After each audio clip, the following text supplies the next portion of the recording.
հարցով մազիկը, ինչպես կմեկնաբանեք այս միջադեպը եւ արդյոք նախարարությունը պատրաստ է ինչ-որ կերպ միջամտել կամ բողոքի նոտա ուղարկել կամ ինչ-որ դրագրություն ունենալ, որպեսզի հետագայում նման խնդիրները կարողանան չեզոքացնել։ Շնորհակալություն, բնականաբար մենք տեղյակ ենք միջադեպից եւ գրավոր հարցում ենք ուղարկել ֆեդերացիային, որպեսզի առավել մանրամասն պարզաբանեն իրավիճակը եւ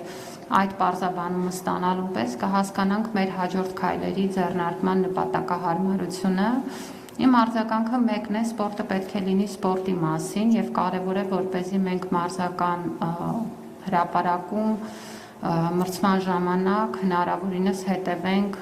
արդար ազնիվ սպորտի բոլոր կանոններին, մեր երկիրն էլ նախաձեռնել է մի քանի կարևոր կոնվենցիաների վավերացում միջազգային այս ուղղությամբ եւ կարեւոր եմ համարում, որ այդ բոլոր կանոնները առաջին հերթին պահպանվեն մասնակցող բոլոր կողմերի կողմից։ Ֆեդերացիան կտա պարզաբանումը, մենք էլ դրա համեմատ Հայաստանի Ֆեդերացիային ենք բնականաբար դիմել, հասկանալու նախ եւ առաջ ինչ տուգանքի մասին է խոսքը, ինչ չափի արդյոք կարող է որակազրկման հարց քննարկվել թե ոչ,